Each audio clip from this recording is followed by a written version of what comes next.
Salmo 73, o salmo que já está aí projetado, nos diz assim: certamente, quero frisar essa palavra, viu? Certamente Deus é bom para Israel, para os puros de coração. Quanto a mim, os meus pés quase tropeçaram, por pouco não escorreguei, pois eu tive inveja dos arrogantes, quando vi a prosperidade desses ímpios. Eles não passam por sofrimento, e têm um corpo saudável e forte, estão livres dos fardos de todos, não são atingidos por doenças como os outros homens. Por isso o orgulho lhes serve de colar, e eles estão sempre se vestindo de violência. Do seu íntimo brota maldade, da sua mente transbordam maquinações. Eles zombam e falam com más intenções. Em sua arrogância ameaçam com opressão. Com a boca arrogam a si os céus, e com a língua se apossam da terra. Por isso, seu povo se volta para eles e bebe suas palavras até saciar-se. Eles dizem: como saberá Deus? Terá conhecimento o Altíssimo? Assim são os ímpios, sempre despreocupados, aumentam suas riquezas. Certamente foi-me inútil manter puro o coração e lavar as mãos na inocência, pois o dia inteiro sou afligido e todas as manhãs sou castigado. Se eu tivesse dito, falarei como eles, teria traído os seus filhos. Quando tentei entender tudo isso, achei muito difícil para mim, até que entrei no santuário de Deus. E então compreendi o destino dos ímpios. Certamente os pões em terreno escorregadio e os fazes cair na ruína, como são destruídos de repente, completamente tomados de pavor. São como um sonho que se vai quando acordamos. Quando te levantares, Senhor, tu os farás desaparecer. Quando meu coração estava amargurado e no íntimo eu sentia inveja, agi como insensato e ignorante. Minha atitude para comigo era de um animal irracional. Contudo, sempre estou contigo. Tomas a minha mão direita e me sustém. Tu me diriges com teu conselho, depois me receberás com honra. A quem tenho nos céus, senão a ti? E na terra nada mais desejo, além de estar junto a ti. O meu corpo e o meu coração poderão fraquejar, mas Deus é a força do meu coração e a minha herança para sempre. Os que te abandonam, sem dúvida perecerão. Tu destrói todos os infiéis. Mas para mim, bom é estar perto de Deus. Fiz do soberano Senhor o meu refúgio, proclamarei todos os teus feitos. Oremos, coloque agora a sua necessidade diante do Senhor.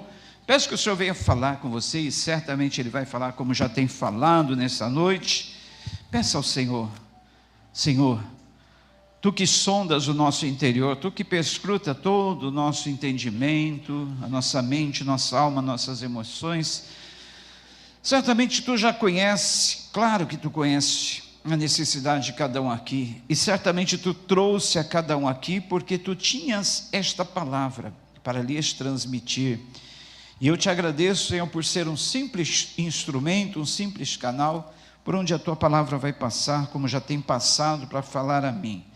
Neutraliza a mim mesmo e faz com que Tu apareça em mim, para que assim a Tua palavra seja proclamada e seja recebida em nome de Jesus. Para isso, Senhor, neutraliza todas as forças do mal aqui nesta noite, neutraliza as forças do mal na casa das pessoas que estão agora assistindo, na casa, no coração, na vida das pessoas que irão assistir essa mensagem, para que essa semente caia no coração como uma boa semente plantada em terra fértil e venha produzir frutos para a honra e glória do Senhor Jesus. Louvado, magnificado, exaltado, glorificado seja o teu nome, Senhor. Amém.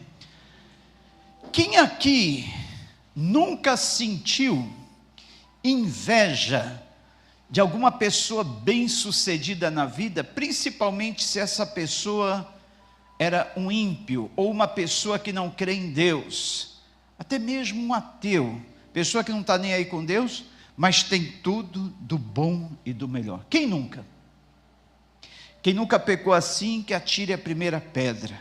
Eu já, e eu sei que certamente você também, correto? Se tiver alguém que nunca teve inveja, manifeste-se.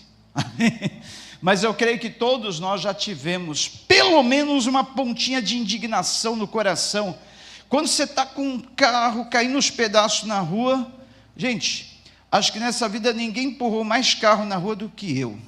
Não, falando sério, eu já tive cada carro, que era mais eu que empurrava ele do que ele me levava. Minha esposa está aí de testemunha, eu já tive cada carro, que era tribulação na vida. Agora, graças a Deus, eu tenho um carrinho 2008, mas é benção, né? Benção. Dá probleminha, mas dificilmente deixa a gente na mão, né? Ele acha para dar o problema exatamente quando a gente chega, quando a gente encosta ele, é bonzinho, eu gosto dele, né? Mas já tive carro que era tribulação, nos deixava na mão, no meio da avenida, principalmente lá em São Paulo, que era aquelas avenidas lá que se você para, você tem que tapar o ouvido, porque xingam tua mãe de tudo quanto é nome, vocês sabem, né? Meu Deus, como minha mãe foi xingada nessa, tadinha, uma santa mulher de Deus, e vivia sendo xingada, porque o carro parava exatamente no meio da marginal, daquelas avenidas de mais trânsito. Aí eu saía com toda a calma do carro, falando, gente, tem misericórdia. Aí eu, de fora, ia mexer no volante, empurrando o carro para uma lateral, porque nessas horas dificilmente aparece um bom cristão para te ajudar. E aí eu ficava atrapalhando todo aquele trânsito, pessoal, na hora do rush, na hora da entrada, saída do trabalho. Meu Deus, quanto nós já penamos. Aí, em várias dessas ocasiões, eu via o cara passando meu carro, do lado do meu carro, com um baita cigarrão, até cigarrão de maconha na boca, lá, fumando, funk na maior das alturas, e eu lá, com adesivo atrás do carro, Jesus te ama, e com o carro parado na beira e o impião lá, na boa, carrão do melhor, importado do ano. Eu falo, Senhor, é justo isso? É justo. Gente, já morei em casa, sem brincadeira, que molhava mais dentro de casa do que fora. Aí, na frente da nossa primeira casa, que eu e a pastora Sandra moramos, a água escorria pela parede como uma cachoeira. E a gente morava num bairro em São Paulo, que era divisa entre um dos bairros mais chiques e um dos bairros mais perigosos. Eu morava na Casa Verde Alta, limite com o Jardim São Bento.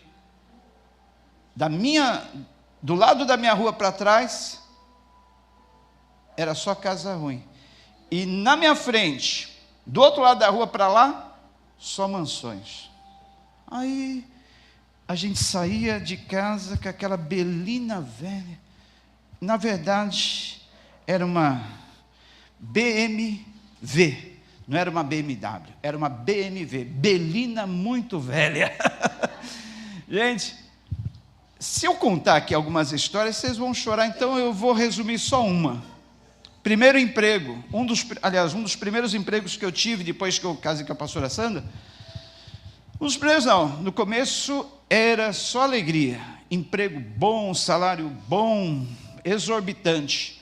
Mas quando passou os 3 primeiros meses que veio a aprovação, gente, sem brincadeira, um emprego que eu trabalhei lá em São Paulo, na Bela Vista, que era um bairro do centro, que tinha algumas ladeirinhas, aquelas ladeirinhas foram minha salvação, porque eu era vendedor da LTN, que vendia anúncios em lista telefônica. Só quem é do tempo antigo sabe o que é uma lista telefônica. Era aquele livrão grosso, cheio de anúncio, e tinha telefone de tudo lá que você... Era o Google de antigamente, né? Tinha telefone, tudo que você precisava era a lista telefônica, páginas amarelas,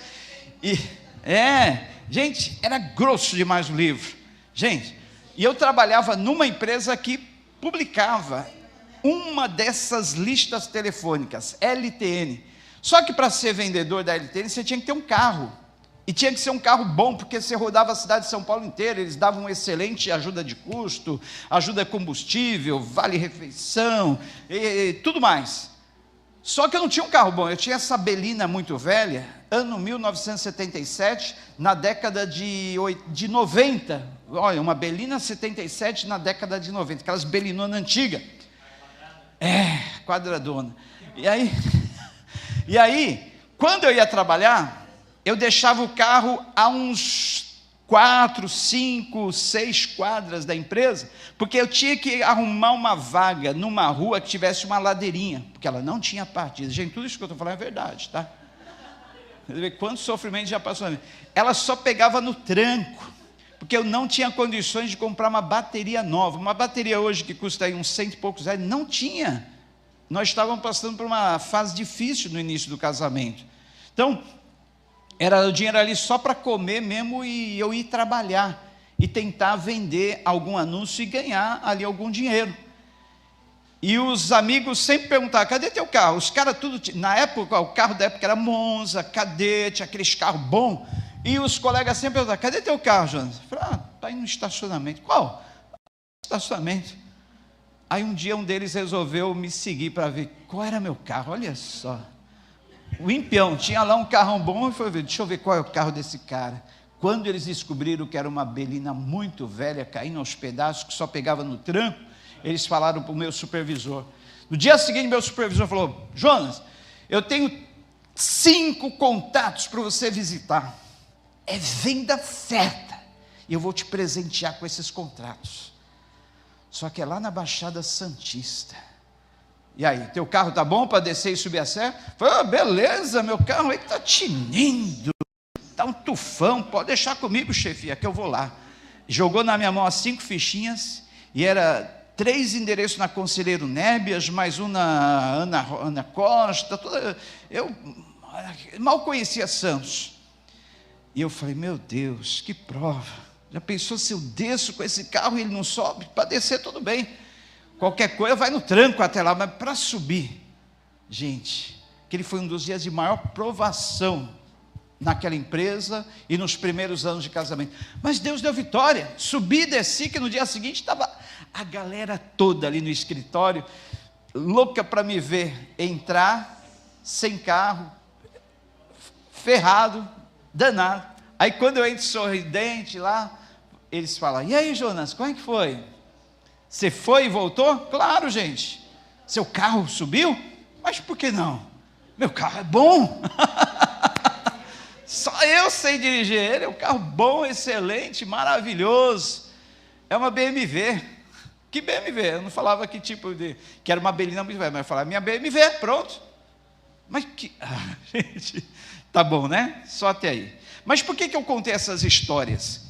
Porque os caras ali, na maioria deles, se não dizer todos, eram todos ímpios, todos incrédulos, contavam piadas maliciosas, zombavam de tudo e até de Deus. E eu ali, o cara certinho, servindo a Deus, já tinha concluído o seminário, já tinha sido ordenado pastor, já estava trabalhando com igreja, auxiliando uma igreja lá em São Bernardo. E eu falava: mas Senhor, eu já contei a história dos 8, 10 meses trabalhando numa empresa sem vender um caminhão, e todo mundo vendendo, todo mundo prosperando. E eu questionava a Deus, como a gente questiona: por que minha situação está aqui assim? E quem está fazendo trambicagem? Quem está fazendo corrupção? Quem está sendo desonesto? Quem está vendendo a alma para o diabo? Está prosperando. É claro que prospera. Você pensa que o diabo não dá? Dá. Ele dá com uma mão, mas toma com as duas. Ele deixa o cara sem nada. Primeiro ele dá, para garantir a alma dele, mas depois ele arranca tudo, e arranca até o que o cara não tem. Gente, é enganoso. Aquilo que o diabo dá é enganoso, porque a Bíblia diz que ele veio tão somente para roubar, matar e destruir. Quem dá e não toma é Deus. O diabo dá de uma forma enganosa para atrair a pessoa. É como o queijo que a gente coloca. Queijo já está. Não vou nessa ainda. Que rato não cai nessa, não. O rato já está manjando, que é só queijo na ratoeira. Coloca outra coisa. Você não vai pegar nada com queijo. Mas é como o queijinho que a gente colocava nas ratoeiras antigas. Atrai o rato, mas só que ele perde a vida, atraído por aquele cheirinho do queijo. O cara é atraído pelas bênçãos de Satanás, pelo cheiro dos bens, por tudo aquilo que ele tem para dar enganosamente, mas perde a vida e perde a alma. Então, queridos, Asaf, quem era Asaf? Asaf era um líder de louvor, gente. Não era qualquer cara, não. Era um líder de louvor de quem? Do rei Davi. Asaf era líder de louvor da equipe do rei Davi. Sabe quando Davi constituiu ele como líder de louvor, como um dos líderes? Davi o colocou na equipe de louvor quando eles trouxeram a arca da casa de Obed-edom. Aliás, Obed-edom não. Obed-edom foi o cara que ficou lá 3 meses, 3 meses na casa de Obed-edom. A arca, primeiramente, foi trazida da casa de Aminadab. Lembra que os filisteus capturaram a arca do Senhor? A arca do Senhor ficou 20 anos na casa de Aminadab. Davi, então, teve uma ideia: vamos trazer a arca de volta para Jerusalém. E aí ele constituiu uma equipe de louvor para louvar enquanto a arca era trazida, e Asaf era um desses componentes da equipe de louvor de Davi, que trouxeram a arca, ou tentaram trazer, porque no caminho, os bois, aliás, Davi, ele criou uma invencionice.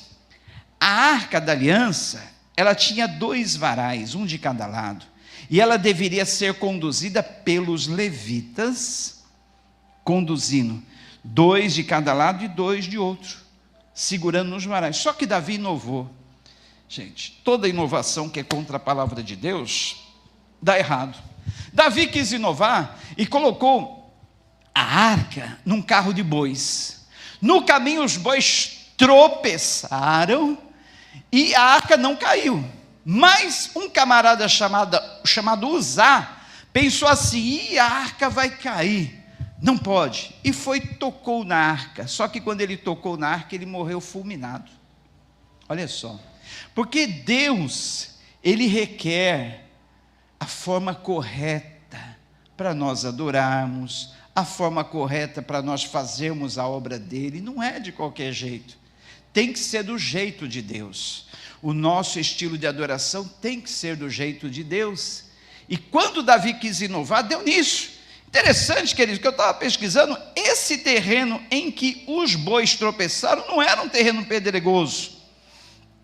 Era um terreno que era plano, e mesmo assim, os bois tropeçaram, mas tropeçaram em quê?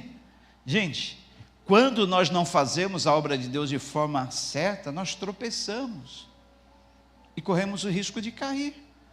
Então Uzá estendeu a mão para segurar a arca, e ele morreu fulminado. Davi ficou tão indignado, que ele falou: olha, não, chega, não vamos mais levar a arca para Jerusalém. Aí deixaram na casa de um cara chamado Obed-edom, que ficava ali perto, num lugar chamado Kiriat Jearim. Gente, a arca de Deus ficou na casa de Obed-edom 3 meses. E a Bíblia deixa registrado que nesses 3 meses, Deus prosperou de uma tal forma a vida, a família e a casa de Obed-edom. Ao contrário do que aconteceu com Aminadab. A arca ficou na casa dele 20 anos, nada aconteceu. Por quê? Na casa de um ficou 20 anos, a arca da aliança, que representava a presença de Deus. Lá dentro da arca tinha a vara de Arão que floresceu, as tábuas da lei e uma amostra do maná. E ela representava a presença de Deus. Na casa de Aminadab, 20 anos nada aconteceu. Na casa de Obed-edom, 3 meses, e Deus abençoou aquele homem, a sua casa e a sua família. Qual a diferença? A diferença estava no trato. Aminadab tratava aquela arca como simples caixote de madeira. Era uma madeira de acácia revestida de ouro, e ele deixou lá, em algum canto da casa dele. Agora Obed-Edom, não, tratou ela de uma forma muito especial. Com certeza colocou num lugar de destaque na casa dele, com certeza ele reverenciava, ele tinha o maior respeito, temor por aquela arca. Assim somos nós, quando a presença de Deus está na nossa vida, e nós temos temor, reverência, respeito pela presença de Deus na nossa vida, na nossa casa. Olha, eu posso estar na igreja há 20 anos, 30 e nada acontecer. Outro chega com 3 meses, 2 meses, 1 mês, é abençoado. É a forma como nós recebemos a presença de Deus na nossa vida. A presença de Deus é algo especial, queridos, não é qualquer coisa. Presença de Deus na nossa vida é um tesouro, é uma garantia de nós irmos bem, de nós termos êxito, sermos bem-sucedidos em tudo. Gente, a presença de Deus na nossa vida é o próprio Deus em nós, é o Espírito Santo que nós carregamos. Aquela arca da aliança representava hoje a presença do Espírito Santo que nós temos em nós.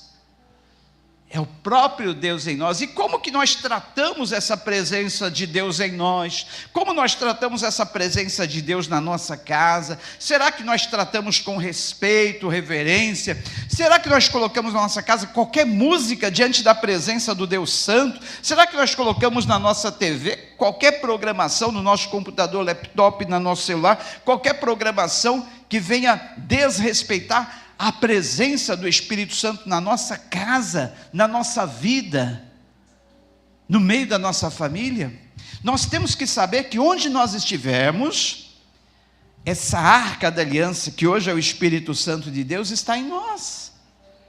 E se nós reverenciarmos essa presença, Deus vai nos abençoar. A prosperidade será uma consequência da forma como nós reverenciamos a presença de Deus na nossa vida. A nossa vida pessoal, nossa vida familiar, a nossa saúde, sim, tudo que diz respeito a nós será abençoado se nós tratarmos bem a presença de Deus na nossa vida. Tem gente que reverencia tudo na sua casa, reverencia o ídolo de futebol, o artista de TV, o cantor, objetos, mas dificilmente nós vemos reverenciando a presença de Deus. A pessoa sabe, olha, o Espírito Santo de Deus está em mim, Deus está nessa casa. Obrigado, Deus, pela tua presença em mim, obrigado pela tua presença nesta casa, a tua presença que me dá proteção, a tua presença que me traz alegria, a sua presença que me traz bênçãos. É assim. Aí a presença de Deus na nossa vida, na nossa casa, no meio da nossa família, vai nos abençoar, vai fazer coisas grandes na nossa vida, como fez na vida de Obed-Edom, aqueles 3 meses que ele ficou com a arca. E voltando então ao nosso protagonista da mensagem hoje, que é Asaf. Asaf, naquele tempo que a arca, eles tentaram trazê-la para Jerusalém, mas não conseguiram, ele fazia parte da equipe de louvor.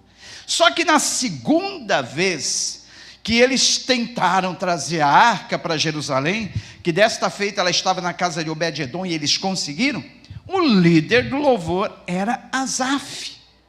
Asaf agora era o líder. Ele falou, não, Davi, com todo respeito, Davi, sua autoridade como rei, vamos fazer a coisa direitinho como Deus quer. Em vez de colocarmos a arca de Deus em cima de um carro de bois, vamos conduzir elas com os levitas segurando os varais. Vamos trazê-la com alegria, com músicas, com danças. Davi falou, topo, legal. E aí foi nessa ocasião que Davi saiu dançando na frente da arca, e ele pulava tanto que as vestimentas de Davi levantavam, aquelas vestimentas longas levantavam, e por baixo apareciam os seus calções. A esposa de Davi naquela época, que era Mical, olhou assim da janela, falou, esse meu esposo não tem jeito, esse meu esposo, olha, mostrando a vergonhas na frente de todo mundo, está dançando, as roupas dele estão se levantando. Diz o texto da palavra de Deus que Mical permaneceu estéril. Não estou dizendo que todo caso de esterilidade seja uma rebeldia. Não. No caso aí foi o caso específico de Mical, ela permaneceu estéril. Isso quer dizer que todo aquele que não adora Deus de coração, não adora Deus verdadeiramente, permanece estéril espiritualmente falando, não dá frutos. Nós temos que adorar a Deus de todo o coração, nós temos que reverenciá-lo, nós temos que reverenciar a presença. E Davi o fez com toda alegria, reverenciando a presença do Senhor simbolizada pela arca, com toda aquela alegria, porque a arca estava voltando para Jerusalém depois de 20 anos e 3 meses. Agora eles teriam novamente a presença de Deus no meio deles. E Asaf era o líder daquela turma ali, que louvava ao Senhor enquanto a arca era trazida a Jerusalém com gritos de júbilo. Só que esse camarada, cheio de fé, cheio de entusiasmo, cheio da presença do Senhor, teve um tempo que ele quase tropeçou e caiu, quase desanimou na fé, quase abandonou Deus. E ele confessa isso exatamente nesse Salmo 73. Ele faz uma confissão: eu quase tropecei e me desviei. Eu quase abandonei minha fé. Por quê? Porque tive inveja dos ímpios, porque tive inveja das pessoas sem Deus, que prosperam, estão no meio da corrupção, estão no meio da violência, e prosperam. E Deus só olhando a atitude do filho dele. Aí Deus o conduziu, sabe para onde? Para o santuário. Falou: vem cá, Asaf, vamos dar uma voltinha comigo que eu quero conversar com você. Deus levou Asaf para dentro do santuário, e lá dentro do santuário, parece que a visão de Asaf abriu, e ele viu não o presente, tempo presente desses homens, que desprezavam a Deus e estavam prosperando, mas ele viu o tempo futuro. Falou: olha, estes hoje têm saúde de montão, riqueza de montão, parece que nunca ficam doentes, gastam aí a saúde os dias em noitadas, bebem tudo quanto é bebida forte, fumam tudo que vier o desejo deles, participam de orgias, estão sempre cheios de saúde e vigor, estão sempre numa boa, estão sempre alegres, não passam dificuldades. Só que Deus mostrou para eles o final dos dias. Olha, Asaf, esses caras não têm vida longa não. No momento para outro eles tropeçam e caem, porque eu os coloco num terreno escorregadio. De um momento para outro eles tropeçam e caem. Olha, não é assim? Pensa aí. Você, pense em pelo menos 5, 10 pessoas que você já viu numa boa, só que numa vida totalmente errada, separada de Deus. Você acompanhou essa vida 5, 10, 20 anos, como é que eles estão hoje? A maioria estão vivos, continuam bem depois de 10, 20 anos, a maioria já desceu à sepultura. Se eu parar para pensar aqui, só nesse pedaço aqui, ó, do Itapema, região aqui, eu posso te elencar em uns 10, 20. Estavam assim, olha, em cima da carne seca, como diz o ditado popular, vivendo como rei na barriga. Passavam aí com seus carrões, suas roupas de grife, vivendo da melhor forma. Hoje estão embaixo da terra. Posso te dar um exemplo. Olha, uns 10 exemplos. Você também? Você lembra de pessoas assim? É a verdade desse salmo, queridos. A vida desses caras não é longa. Eles gozam de tudo, têm de tudo, vivem uma vida regalada, mas por pouquinho tempo. O que é melhor?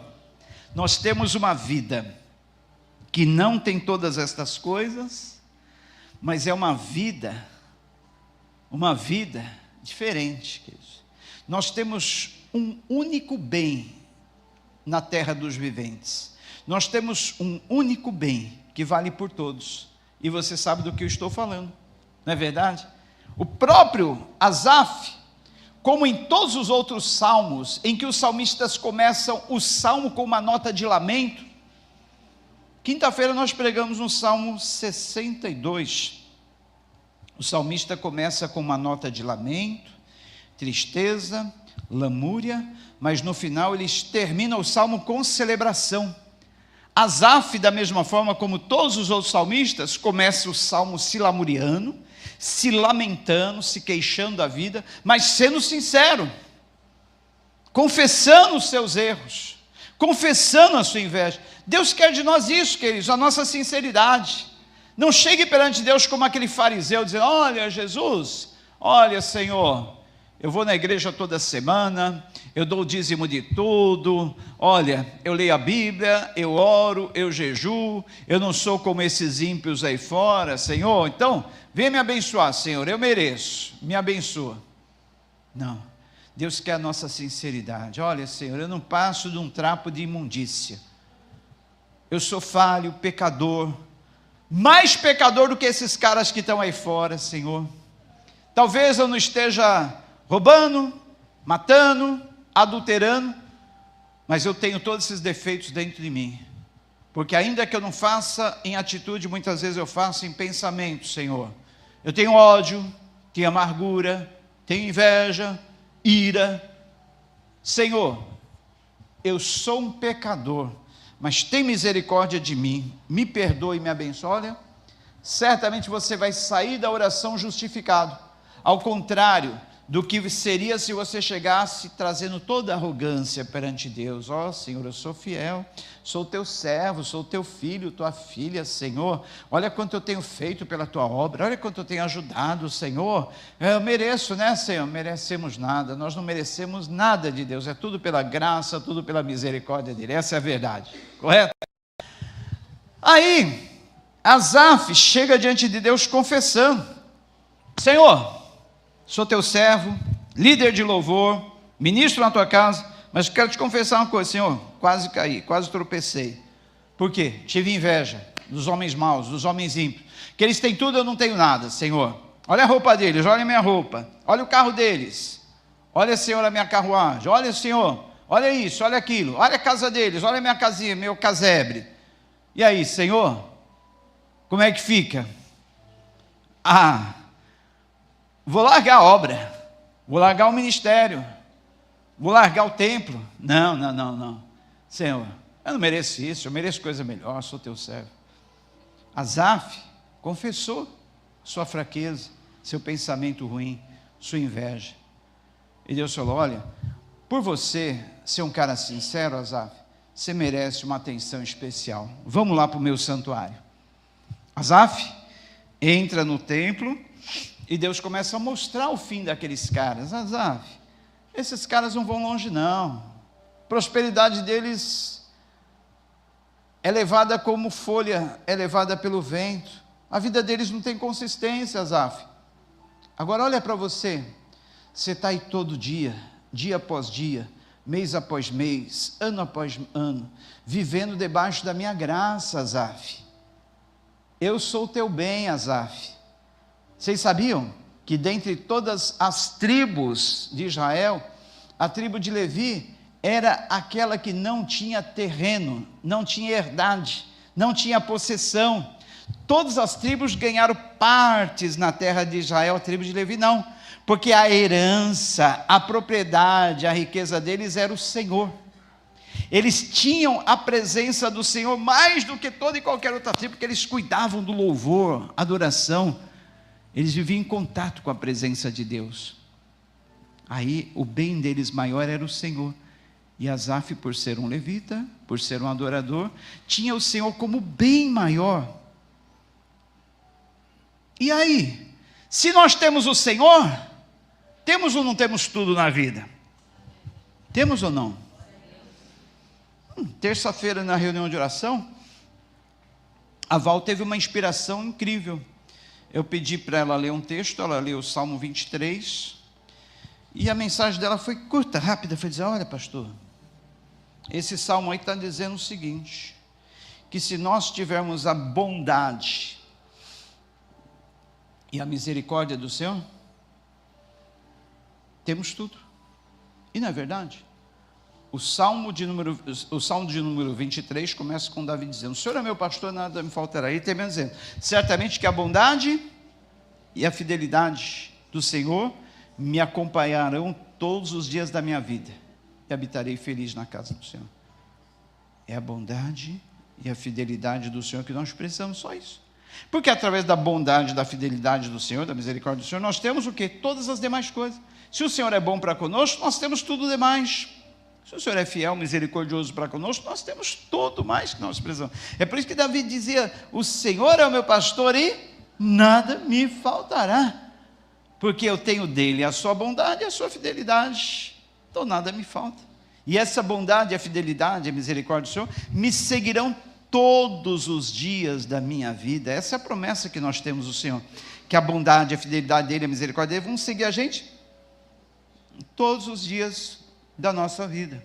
O que precisamos mais? É por isso que Asaf próprio ele confessa: a quem tenho eu na terra senão a ti, Senhor? A quem tenho eu? Nada além de ti, mas eu tenho a ti, que é tudo.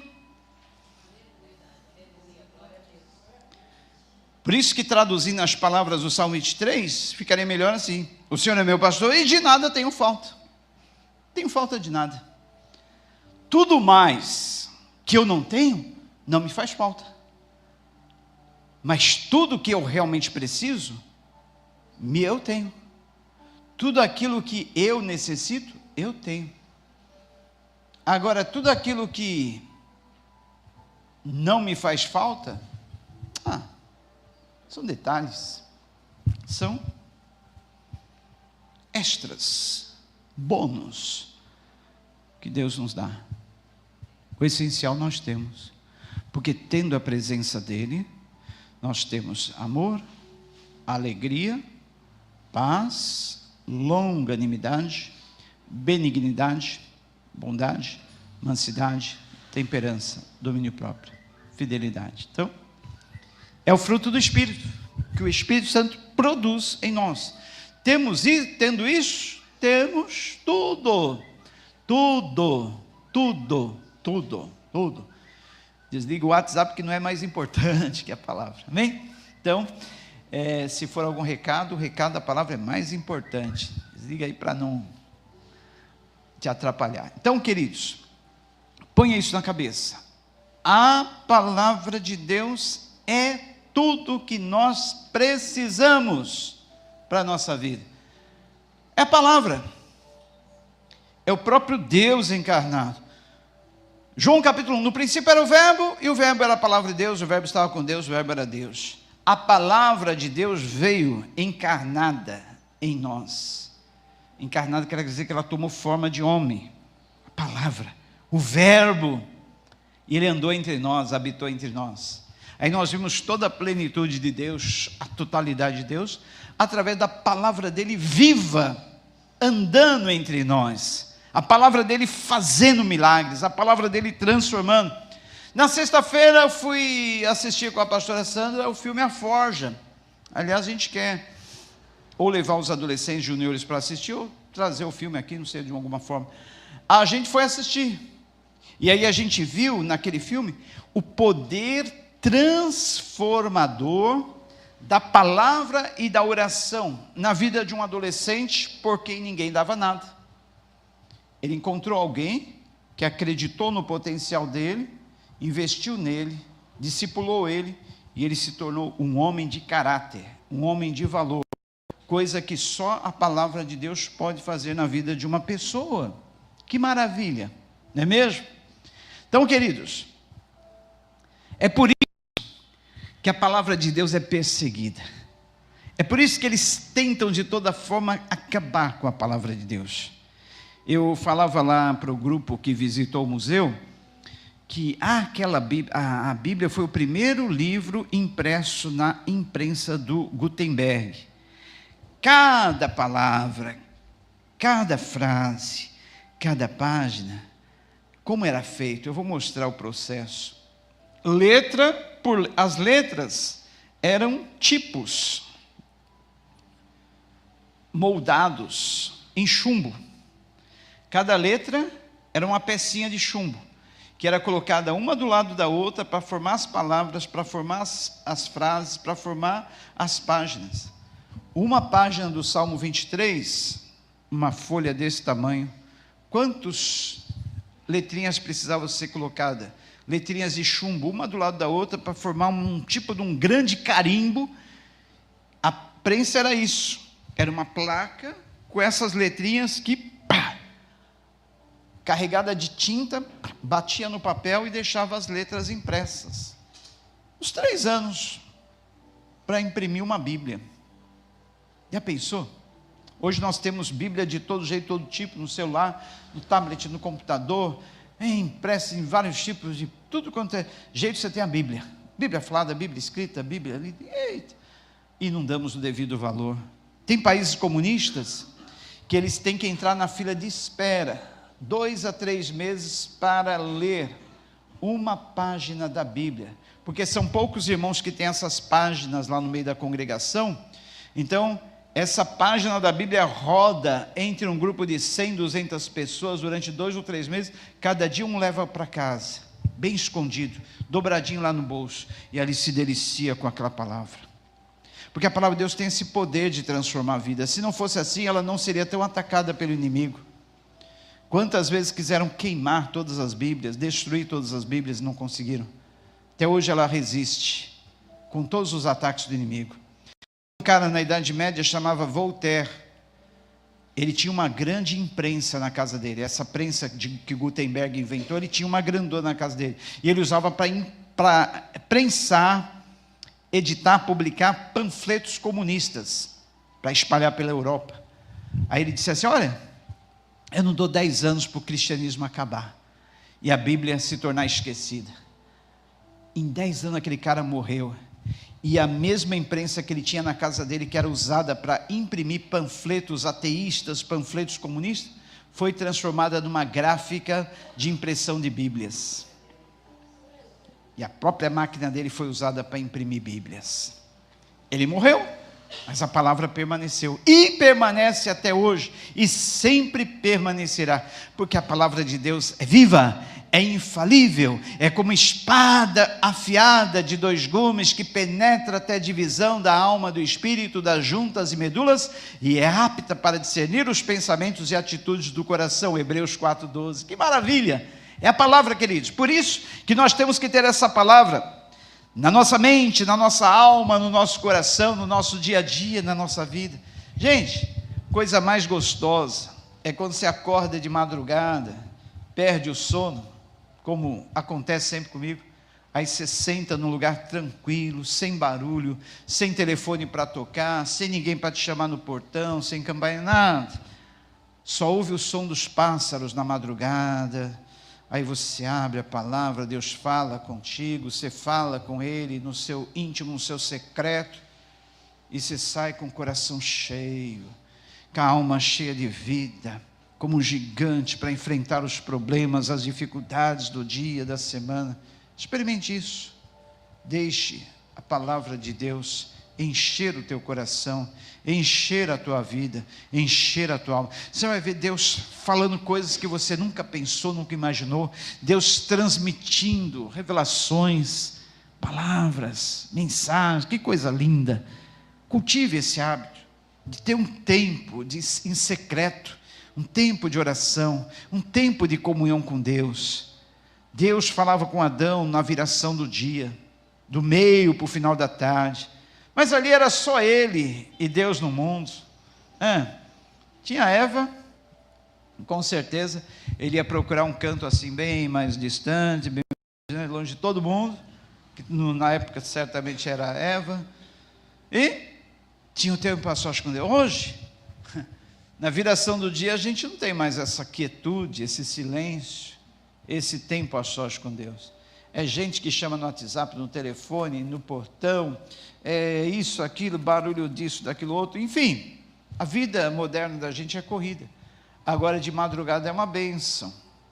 Não é que a oração da madrugada tem mais poder, é que na oração da madrugada você está na quietude, você está no silêncio, tem nada para interromper aquela comunhão tua com Deus. Mas durante esse período, tem que desligar o celular, porque o celular começa a te mostrar tanta coisa, você, principalmente, esse tal de reels, de vídeos curtos, de Face, de Instagram, de isso, um vai puxando o outro, e é cada coisa interessante, né? Como faz isso, como faz aquilo, o segredo disso, o segredo daquilo, e um vai puxar, eles já produzem esses vídeos um após o outro, que é para você gastar tempo ali, para você não sair dali. Você fala, poxa, essa dica aqui é legal, poxa, isso aqui nunca tinha reparado, olha só. Aí muitas dessas dicas você vai testar, tudo mentira, tudo furado. Antes de testar qualquer dica, qualquer ideia maravilhosa, leia os comentários. Eu me divirto mais lendo os comentários. Olha, eu tentei fazer, é furada, não deu certo. Olha, aquelas receitas milagrosas, aquelas dicas super joias, gente. Então, mas isso acaba prendendo a atenção da gente. E se bobear, a gente fica 2, 3 horas ali. Aí quando você vai ver o tempo gastado ali, passou 2 horas, 3 horas, e você não teve 1 minuto a sós com Deus. E Deus querendo te falar ao coração, Deus querendo te segredar. Olha, que nós possamos ser para com Deus, para com a palavra, com aquele homem que encontra um tesouro no campo, vai e vende tudo que tem para comprar aquele campo e ficar com aquele tesouro. Esse tesouro para nós é Jesus. Ou como aquele colecionador de pérolas, que vendeu todas as boas e lindas pérolas valiosas que ele tinha, para ficar com aquela única pérola de exclusivo valor. Se nós tratarmos Jesus como a nossa pérola de grande valor, queridos, eu lembrei de um texto de Jó, não estava aqui no meu script, mas eu vou pegar esse texto agora. O Google tem algumas coisas de bom, sabe? Que quando você, às vezes você quer lembrar um texto, mas não lembra? Você vai lá, ó, se lançares a tua prata ou o teu ouro, se lançares, eu quero ler esse texto para finalizar, fora, teu ouro e tua prata, vamos ver onde está, Jó 22, 23, está vendo como o Google serve para alguma coisa? Jó 22, eu não estava pensando em ler esse texto, me veio na mente, então falei, é Deus que está querendo que eu leia, então vou ler para terminar. Jó 22, nós vamos ler a partir do versículo 21. Jó, olha aí que maravilha, 22, 21. Só volta, isso, ó, preste atenção, para finalizar, sujeite-se a Deus, fique em paz com Ele, e a prosperidade virá a você. Aceite a instrução que vem da sua boca. Ponha no coração as suas palavras, as palavras de Deus. Se você voltar para o Todo-Poderoso, voltará ao seu lugar, porque o nosso lugar é no Senhor. A nossa alma muitas vezes quer voar para longe, mas nosso lugar é junto ao coração de Deus. Então, se você voltar para o Todo-Poderoso, voltará para o seu lugar.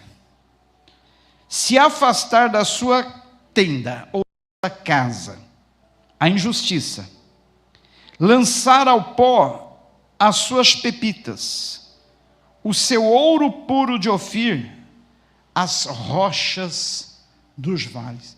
Muitas vezes nós temos pepitas de ouro na nossa vida. Nós temos nosso ouro de Ofir.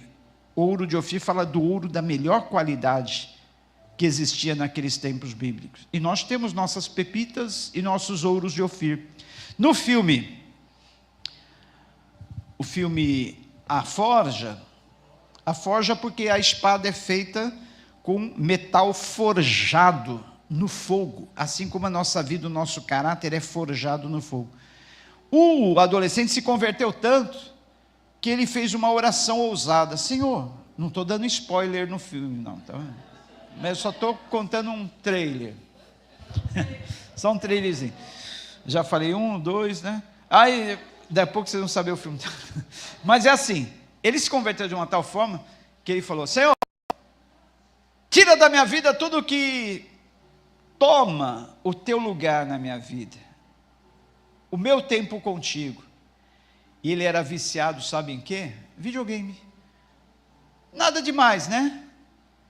Eu até comprei um videogame agora para mim, daqueles joguinhos antigos, tipo Mario, Sonic, Pac-Man, porque eu brincava com meus filhos, me veio na mente, para distrair de vez em quando eu vou brincar, mas eu falo isso, mas nunca jogo, até agora nem abri lá para jogar, estou esperando aí um dia que os netos vierem, vamos brincar, tal. Mas, queridos, ele era viciado, ele fazia aquelas disputas de jogos online e tal. Aí quando ele fez essa oração: Senhor, tira da minha vida, eu quero tirar da minha vida tudo aquilo que tem se interposto entre mim e ti, e tomado o meu tempo contigo. Aí Deus fez ele olhar para o videogame e falou: não, Senhor, é isso. Ele vai lá, arranca o videogame da tomada, desconecta os cabos, joga numa sacolinha para doação, com muita dor. Mas aquilo estava atrapalhando, tomando o tempo dele com Deus, estava se interpondo entre ele e Deus. E vocês não imaginam como Deus veio usar aquele adolescente. Tá bom? Tá bom, então chega de falar do filme. Chega de dar spoiler. Então, gente, mas é isso. Hã? Quer que a gente passe, então? Vamos passar ele. Sim. Eu nem sei se está disponível já esse filme. O Jonas assistiu em casa, está disponível, Jonas? Hã? Já tem? Depois me dá a dica, então, que eu vou passar aí para os adolescentes, beleza? Então, queridos, vamos ver se a gente consegue trazer para cá, porque a gente estava pensando em levar os adolescentes, juniores no cinema, mas aí dá muito trabalho levar todo mundo e tal, né? Lá tem que comprar pipoca. Aqui não, a gente já faz uma pipocada. Aqui todo mundo come uma baciada, não tem que pagar pipoca. Porque cinema sem pipoca não é tradição, né? Então, a tradição é o cinema com pipoca, né? Então a gente vai fazer aqui uma noite do cinema, beleza? Aí pode vir também os jovens adultos, anciãos, terceira idade como eu, todo mundo, tá bom?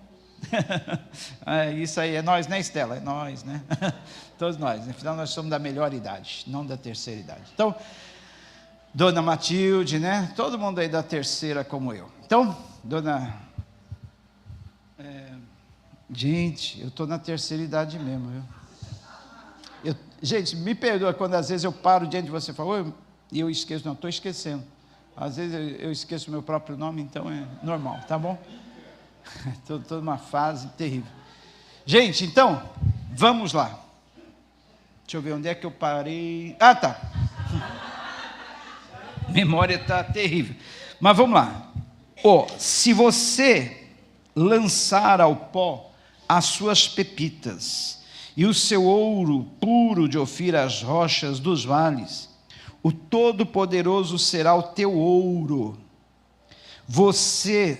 Será para você prata seleta. É certo que você achará prazer no Todo-Poderoso e erguerá o seu rosto para Deus. Ai, canta lá da... Olha que lindo, querido, versículo 27. Você a Ele orará e Ele o ouvirá. Você cumprirá os seus votos. O que você decidir, se fará. A luz brilhará nos seus caminhos. Gente, não dá. Gente, sinceramente, não dá para ler uma palavra dessa e permanecer o mesmo. Olha o que Deus faz com aquele que tem a Ele como seu maior tesouro na vida, que tem a Ele como a sua maior riqueza, que lança fora todos os tesouros pessoais, tudo aquilo que se interpõe entre nós. Pode até não ser uma coisa pecaminosa, tipo videogame não é pecaminoso, dependendo do jogo que você joga, não é, mas às vezes isso toma o nosso tempo. Assistir um filme, uma série, não é pecaminoso dependendo da série, do filme que você assiste, mas às vezes toma todo o nosso tempo. Se você voltar, não vou ler de novo, porque é demais. Sujeite-se a Deus, fique em paz com Ele, para de brigar com Deus, pare de questionar Ele, por que, Senhor, como fez Asaf? Fique em paz com Ele, e a prosperidade virá até você. Você não vai precisar correr atrás da prosperidade, ela que virá atrás. Gente, eu sou prova disso.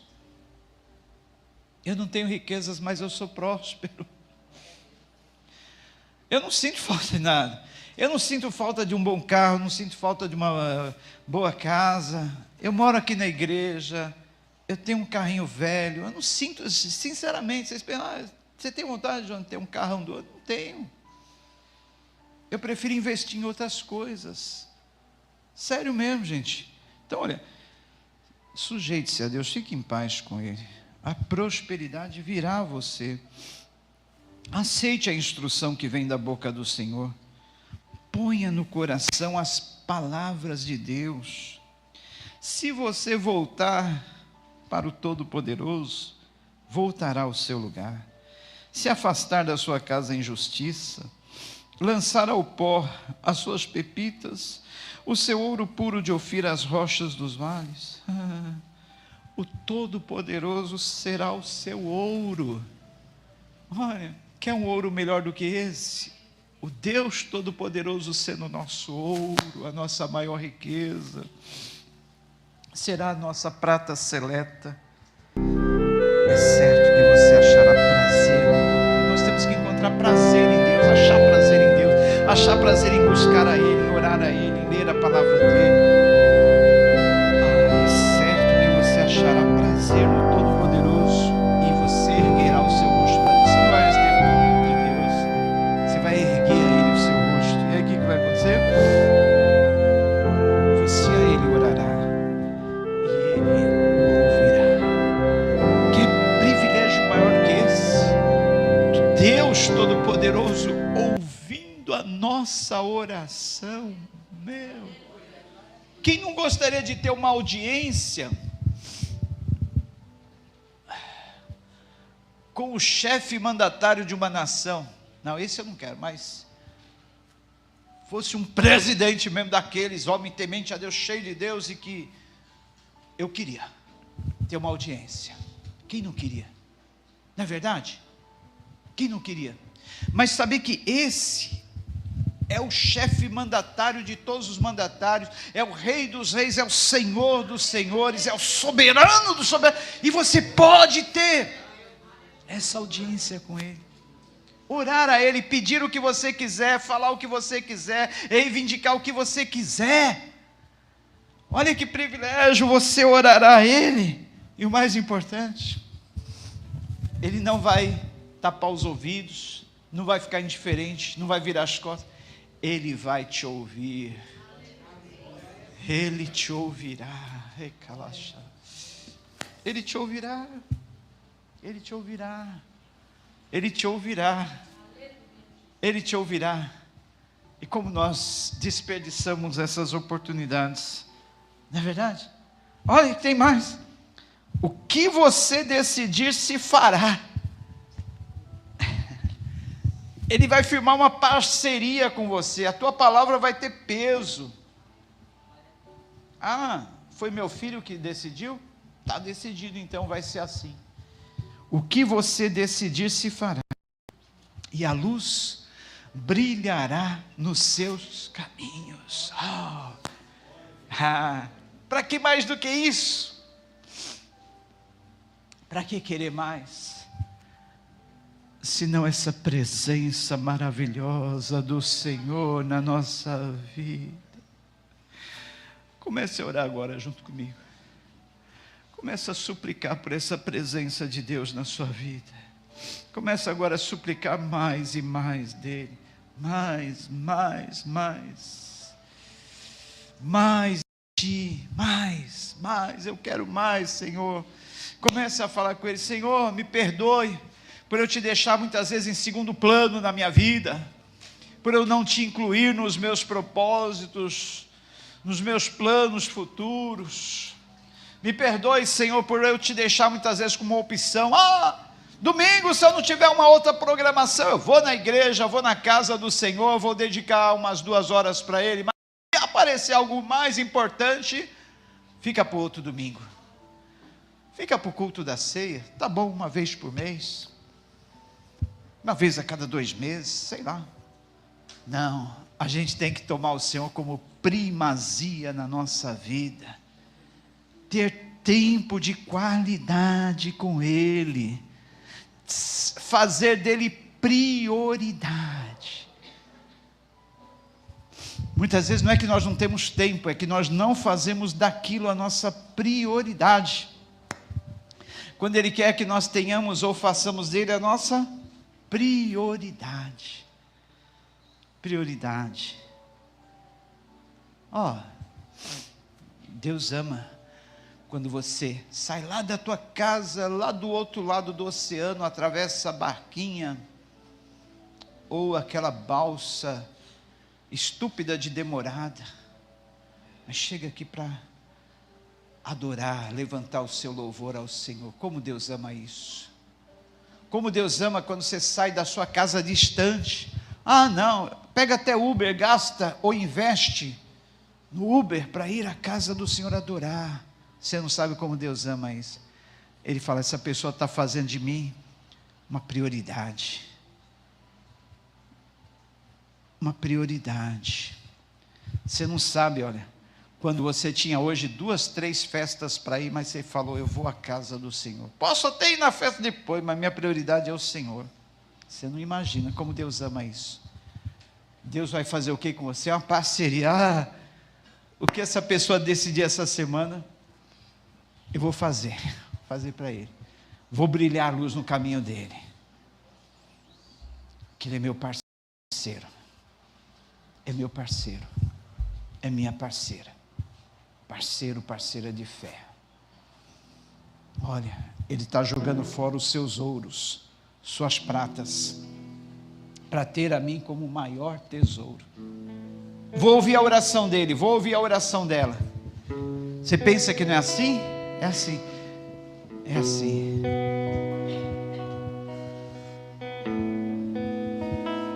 Deus ama todos os seus filhos? Ama. E Ele ama em especial aquele filho que faz a vontade dele, que tem a Ele como primazia. Vamos ficar em pé? Eu gostaria de perguntar, tem alguém aqui que nessa noite quer entregar a sua vida a Jesus, para fazer dele primazia na sua vida? Tem alguém que estava afastado dos caminhos do Senhor, mas hoje decide? Tem alguém que quer se reconciliar. Cadê a Monique?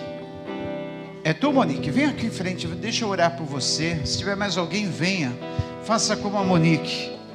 Eu quero me reconciliar com Deus, eu quero fazer dele o meu ouro, a minha joia, o meu tesouro. Parabéns, Monique. A partir de hoje eu declaro, tuas orações são ouvidas, Monique. A partir de hoje o Senhor faz uma parceria contigo. A luz vai brilhar nos teus caminhos, Monique. Tudo aquilo que ficou para trás passou. Agora é uma nova página, é uma nova história. E quem está escrevendo é o soberano Senhor, é o Criador do universo, que fez todo esse universo lindo. Ele está fazendo coisa nova. Aquelas pessoas que te traíram, não te deram valor, ficou para trás. Tudo novo agora. Aqueles negócios que não deram certo na tua vida, ficou para trás. Agora é tudo novo, Monique, uma nova história. Amanhã você vai levantar com toda a fé e coragem, dizendo, agora é outra coisa, agora é outra história, agora é outro capítulo, agora é uma nova vida. Deixa para trás tudo o que ficou e vive essa nova vida que o Senhor tem para ti, Monique. Senhor Deus, abençoa essa vida, Pai. Ela está aos prantos, às lágrimas, chorando, Senhor, porque a palavra entrou no coração dela, Senhor. Faz essa palavra frutificar, faz essa palavra florescer, e da vida dela brotar, nascer um grande jardim, um grande pomar, Pai, cheio de frutos para Ti. Nós abençoamos a vida da Monique, nós declaramos uma nova vida sobre ela, Pai. Ela está hoje se reconciliando contigo, Senhor. Faz tudo novo, Senhor. Faz tudo novo, porque esta vida é Tua, pertence a Ti. Assim nós abençoamos a vida da Monique, em nome de Jesus. Deus te abençoe, filha. Deus te faça realizar todos os sonhos da sua vida. Você tem uma família agora para mim. E Ele cresça, eu diminua, Ele apareça.